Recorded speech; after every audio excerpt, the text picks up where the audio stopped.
Hello, and welcome to Book Dreams, the podcast for everyone who loves books and has ever wondered about them.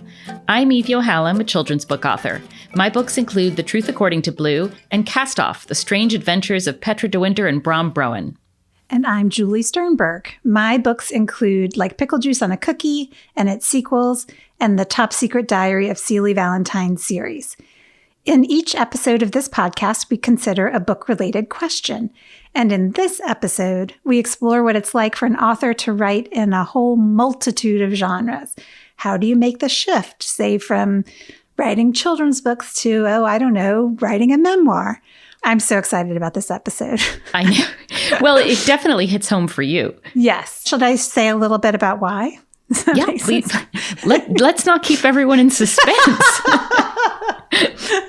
Okay. I would say that for many, many, many years, I have tried to tell the story of several generations in my family as a children's book. And I have failed at it so many times. And so finally, after struggling with this for so long, I did start taking a memoir class, which I loved. It's the highlight of your week. Well, apart from our work on Book Dreams. Yes, it seems like the memoir class is the highlight of your week. It is such a highlight. And I just love exploring writing in this different way. How about you? Do you ever have an interest in trying different genres? I do. There have been a lot of nonfiction ideas for kids and for adults that I've really wanted to try, especially when I was writing Cast Off, because it was set in the 17th century.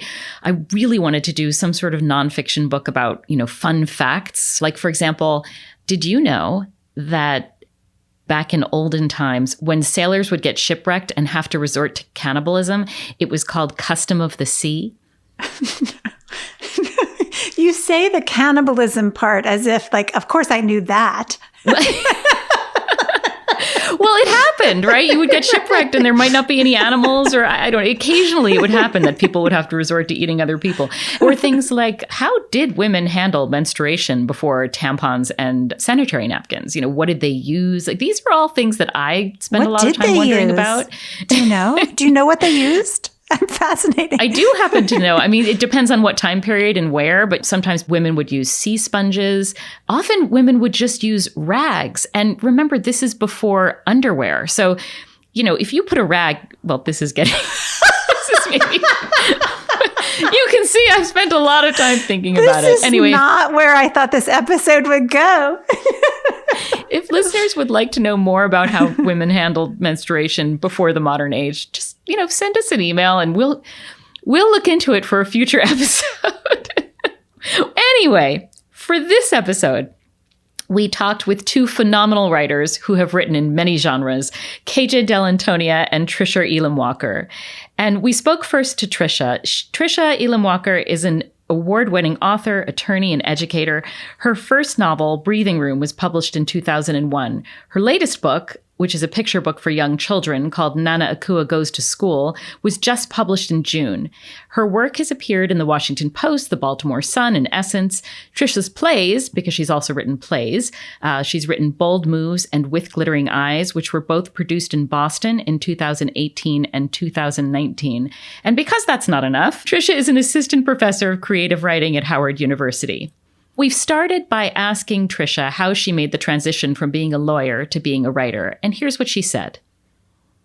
Well, I actually think that I was always a writer and I was born to be a writer, but I didn't know how to do that. I didn't know any writers. It seemed like a pie in the sky dream. And my dad was a judge. He was one of the first Black judges in Boston. My uncle was a lawyer. I had a lot of lawyers around me. And I just thought, after college, let me just go to law school, which I have now found that a lot of people do when you can't quite figure it out. Oh, really? You're looking at one. Yeah. And it's funny because I was an English major and I was writing, stories forever, but I still didn't see a path to that actually being a career. I did practice law for about 16 years, but all the time I was kind of writing on the side. And even I was an administrative law judge for my last 10 years of practice. Fascinating. And I would have on my computer screen, one screen would have my cases and one screen would have my stories, and I go back and forth. Mm-hmm. One day I was in my 40s and I just thought, this is crazy. Why can't I just do what I love to do? So I went back and got my MFA. I did it part-time. I had kids then, and, I was married and stuff. It was only a 2-year program, but it took me forever because I did it part-time. But in that program, my thesis became my novel. I met another novelist, and she had already had some work published. And she said, let me show it to my agent. And it really was a really quick, wonderful event. And she sold it, and we had an auction, and on and on and on. That's a dream experience. I mean, the fact that you pretty quickly got an agent and then your book went to auction, you were living the dream. Yeah. I know. I don't know if that would ever happen again, but it was pretty cool and pretty amazing. How did you end up writing in so many different genres? And could you start by telling us all the different genres that you have written in? I think part of it is that I'm 66, and I kind of feel like I don't know how much time I have to do this stuff, so I better just try to do stuff I'm interested in. So I was talking to a cousin of mine who's an illustrator, children's book illustrator. She had some old kind of collages, and she said, well, why don't you look at these and see if you can make a story from them?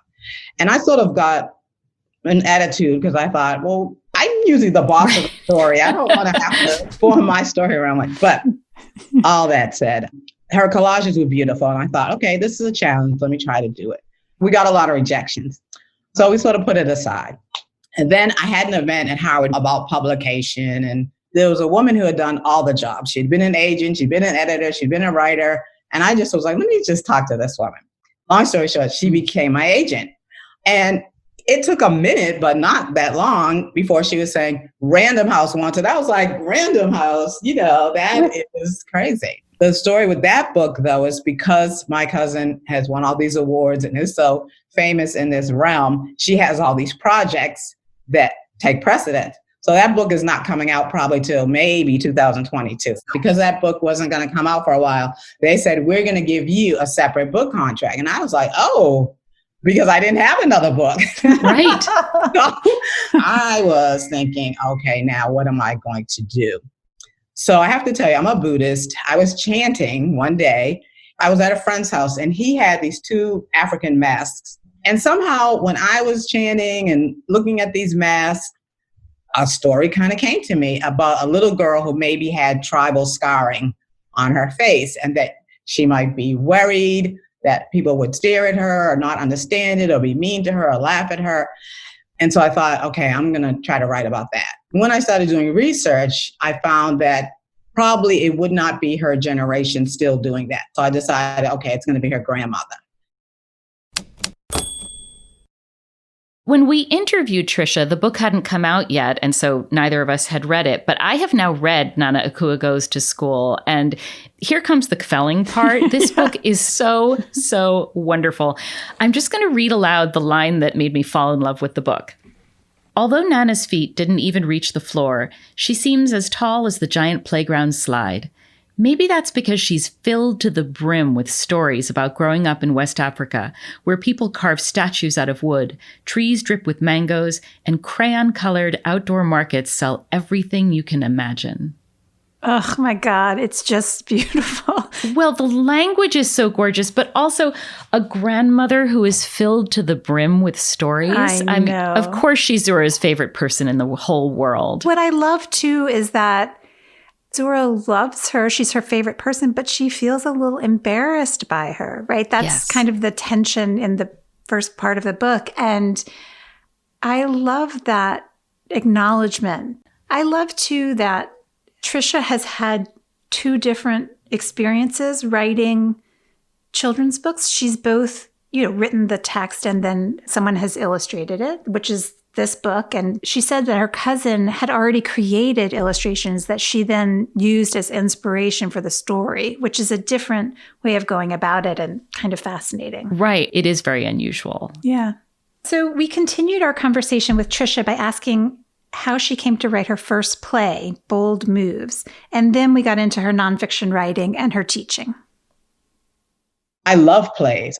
And so I took a playwriting class, and it was write 6 plays in 6 weeks. That was the name of the class. Wow. Okay, here we go. I'm going to write. And did plays. You? I mean, a spoiler. That's incredible. That is incredible. That's absolutely incredible. All short, of course. They were 10-minute plays, but still, a year after that, I was at an event on Martha's Vineyard during the summer, and this gentleman spoke and said, "We are looking for short plays No. to produce 5 of them. theater." And it was a community theater in Boston. I went right up to him, of course, afterwards, and I said, "Listen, I don't know if this is what you're looking for, but I have these plays that I've written. Can you just take a look?" And he loved them. And you've written a fair amount of nonfiction as well. Yeah, I've done a lot of sort of essays, personal essays. I just did one I integrated a school in Boston when I was 10, and they asked me to write something about that experience. A lot of times it's experiences that have been troubling, either for me or my children or whatever. Oftentimes race things come up. I mean, I'm really thinking now, what do I want to write about this whole time we're going through? I feel like writing for me is part of who I am. And there are different ways to express it. And I want to try to do that if I can. So you don't just write, you teach writing. And I was wondering if we could talk a little bit about your teaching. Well, it's interesting. I really didn't set out to teach writing. Mm-hmm. I thought when I wrote my novel that Oprah would call me, because that was back in the day, when she was doing her big book club thing. And it would just be an instant bestseller. And then I would just be rich and famous and writing. Mm-hmm. My life would just be a writer writing. Yeah. I think we've all had some version of that dream. Yes. And most of us have also had some version of that reality. Right. So I really had to think about, okay, well, what do I do? How do I do it? I mean, I had, during that year, I said to my children, I'm going to stop practicing law. I'm going to finish this book. Things are going to be a little different for us financially, but we're going to be okay. And I remember my oldest son, who maybe was, 10 then, said, "Are we going to be homeless?" And I said, I hope not. I don't think so. I'm going to do my best. But I kept thinking about that. Like, okay, I really need to figure out what am I going to, because I didn't have a plan. And so I started thinking about teaching. Where could I teach? Can you tell us a bit about your philosophy of teaching creative writing and how you help cultivate the work of emerging writers? That's a wonderful question. I think that it's hard to teach writing. Yeah. I think that I can give them examples of good writing. So I try to do that. Lots of examples of great short stories, longer pieces. I like letting them write about what they want. There's really no rules. If the grammar is not great, it's okay. I don't pay a whole lot of attention to that. If they want to use cuss words, I don't pay attention to that. So that sort of gives them freedom. And they've told me that. And I've been really surprised sometimes with people who I didn't, necessarily think were going to show me some of the work that they ended up showing me. And then some of my students have gone on to MFA programs. I have one former student who her play just got reviewed by the New Yorker. I was like, oh my God. Wow. That's incredible. It's astonishing, some of them. Yeah. I'm curious, do you find yourself exploring the same themes in different genres? Do you find yourself coming back and back and back? Or are there particular themes that have interested you in your writing? Wow. Race is absolutely there, just because as an African-American person, race almost comes up every day, even before all this stuff that's going, it just does, especially if you're moving in a world where, oftentimes you're the only one. Yeah. Also, I'm very interested in relationships, how they form, how they fall apart, how maybe sometimes they can be repaired after they fall apart, maybe not. I'm very interested in young people. In my head, I'm still 16, even though not. I also like to deal with hard topics. They are not always necessarily what the editor or my agent even wants me to write about, but I still do want to write a book for children about death. I've thought about writing about a child who's homeless or a child of divorce. I don't know. Those things interest me just because they're real and there are children going through these things. My mother loved children's books. She felt like they could explain the world. I remember my mother, she had a favorite rocking chair and she'd sit with her children's books, and her children, we would try to talk to her, and it was almost like she couldn't hear us. She didn't have on headphones or anything. And so we would always tease her and say, this house could burn down. with us in it, and you would just stay there reading. But it was a joy. It brought her so much pleasure. And she was a children's librarian, and she headed up the Boston Public Schools library programs. And one of the things that was important to her was to make sure there were diverse books for all children. And that was a long time ago. So I feel like that's part of my mission too. I want my book to be for everybody, even though it has African-American characters and the grandmother from Ghana. It's a book for everybody. And the one thing that stands out to me is there's a book called Mufaro's Beautiful Daughters. Do you know that book? By John Steptoe. Oh my gosh. That book is so beautiful. He's an illustrator and he also wrote it. The illustrations are stunning and it won a lot of awards. And when my children were little, I volunteered at the book fair at all of their schools, really. And I took on my mother's role of making sure there were, lots of diverse books. So one day I'm in this book fair volunteering, selling the books, etc., at the school. And a white mother and her daughter came in, and the little girl's eyes were just immediately drawn to that book. And she was like, "Oh, Mommy, I want this book." And her mother snatched the book away and said, "That's not for you." Oh, God. I could cry now because at that time, that hurt so much. I didn't say anything because I didn't know what to say. I was so stunned.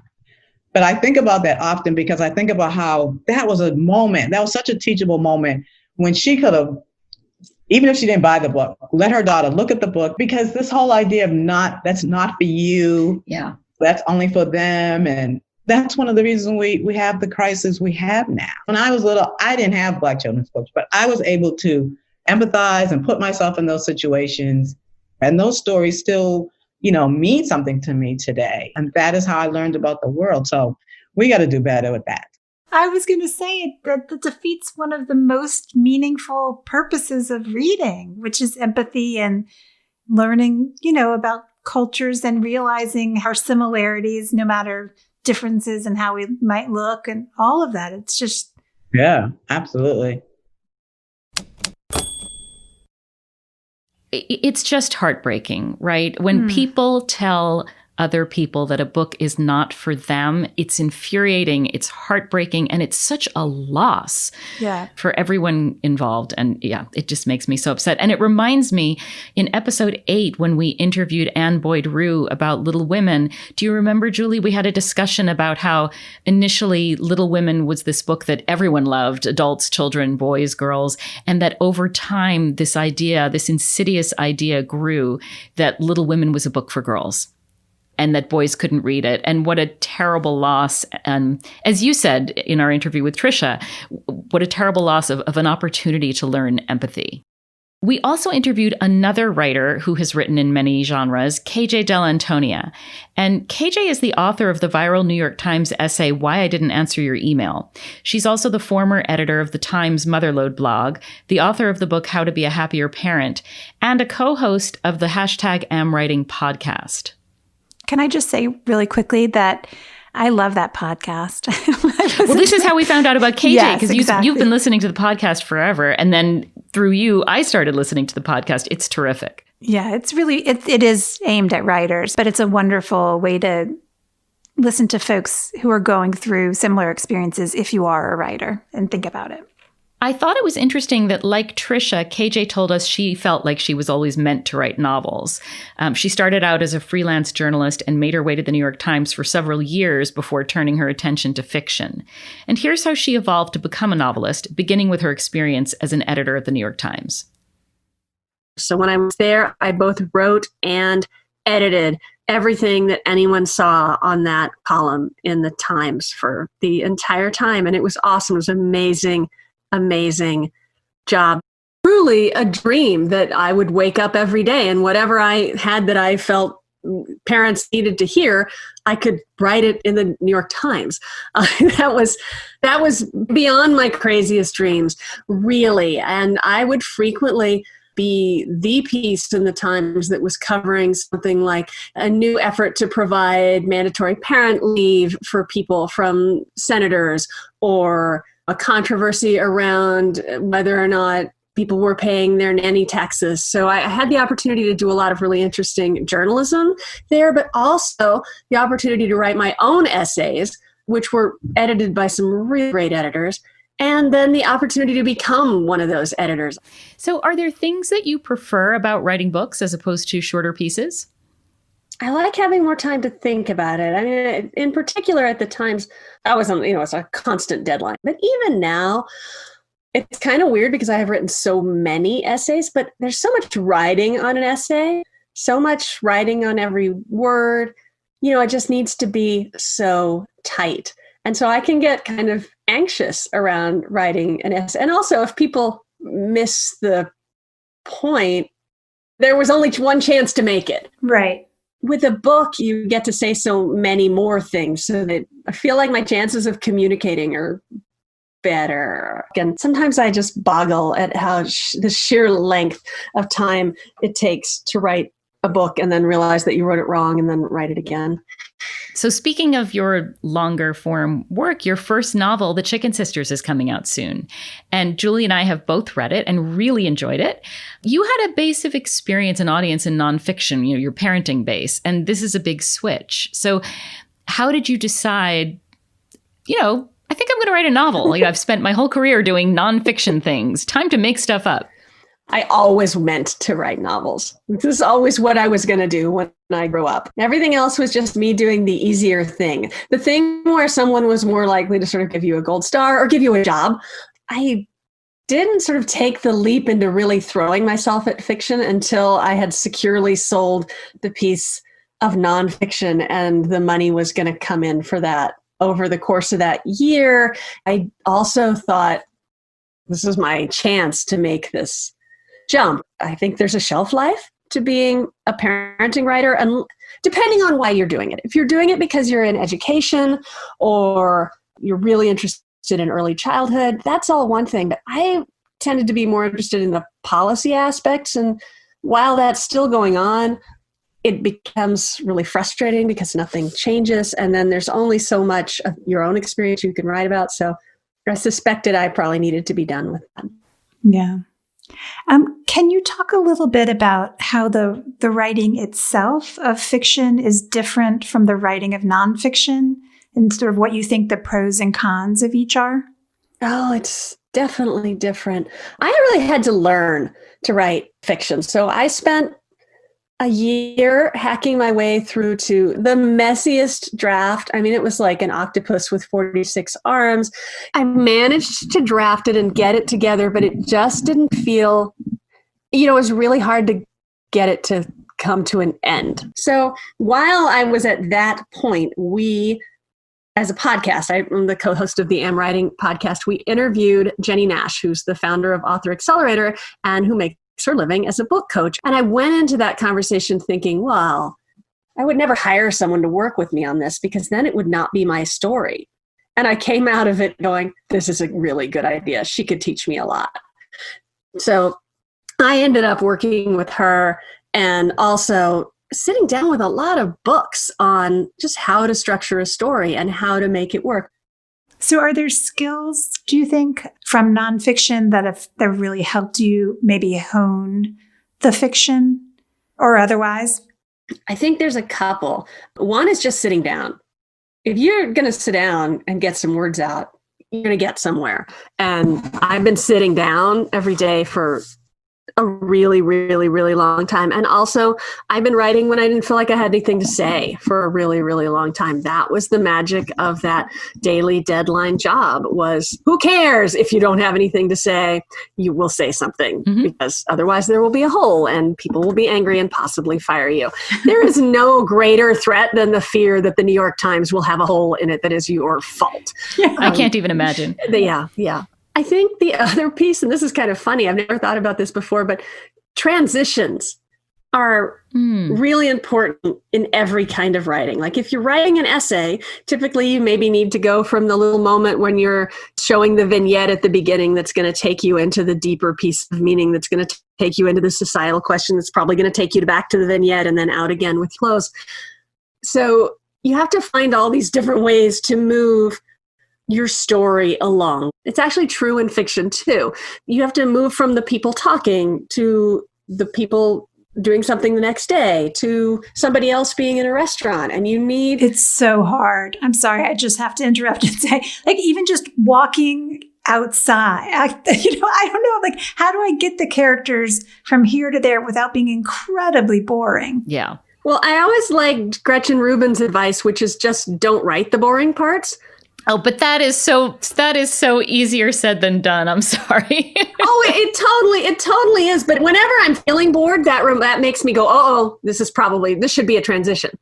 Well, speaking of transitions, and how's this one? Tell us about the genesis of Chicken Sisters. So Chicken Sisters is the story of two small town sisters. One stays, one goes, and for the entire rest of their life, they are locked in a feud over who made the better life choices. So they turn, as one does, to reality television to resolve their ongoing differences. As one does. As one does, of course, because nothing solves your life problems like being a guest on a reality TV show. Let that just be advice that we just share for everyone. Yeah. Chicken Sisters has lots of conflict and tension that keep the pages turning. Julie and I were both remarking on that. Oh my God, what's going to happen next? At the same time, it has a wonderful feel-good quality to it, which I think that's a hard needle to thread. And we're curious, how did you achieve that balance? I set my people up so that they had to be stupid. That is really hard. Our protagonists are our people, and they are doing things that we are creating for them. So we want them to be smart, right? But they can't be smart because that would be really boring. I don't want to read a book about a smart person who goes through their life making all the right decisions. So I set them up so that they really had to do stupid things to each other. But at the same time, they alternate doing it. And I think maybe when one of them does a really stupid, awful thing, invariably at that moment, the other one is the victim. So you know why the person did the really awful thing, but you also know how it felt to have the really awful thing done to you. Because you also, even though they're doing something that's admittedly stupid, you show an understandable and relatable thought process. You can be in that person's head and understand why they're doing this thing, even as you say, don't do it, don't do it. And if your readers aren't shouting, no, don't do that at your character at some point during the book, you probably haven't got enough tension. I think that KJ just hit on one of the reasons that writing novels is so hard for me, which is that I'm really risk averse and I love my characters. So if I'm supposed to be putting them in scenarios where everyone is saying, don't do that, it is not going to be, it's just not easy for me to do that. It's hard even for me to imagine someone doing that. Yeah, so I totally get it. I'm not that risk averse, but I'm very conflict averse. So also very hard for me to have characters being mean to each other, doing the wrong thing. God forbid they would actually have an argument. Just beyond. That might make it harder for you to be a writer, but gosh, it makes you a good partner in a podcast. Thank you. Maybe. So KJ and Tricia both felt that writing was their destiny. Do you feel like writing was your destiny? Well, I certainly did not. I mean, as a kid, I read all the time, and I thought that these books were the work of magicians. I never thought that I could do it. It was only when I was really in my 30s that I took the plunge and decided I could at least try it. And, since then I've learned that, of course, it's not magic. It's just desire and willingness to sit down and keep at it until it's right. Did you think it was your destiny? No, same thing. I read constantly. I even wrote some stories, but my destiny was to be an opera singer. And then I discovered after doing that wasn't my destiny. Interesting how life works that way. Right. But what I do think is my destiny is having some form of artistic expression. So whether it's music or whether it's words, that is essential for me. Yeah. I need to ask you, so when you were a little girl, you saw yourself growing up to be an opera singer?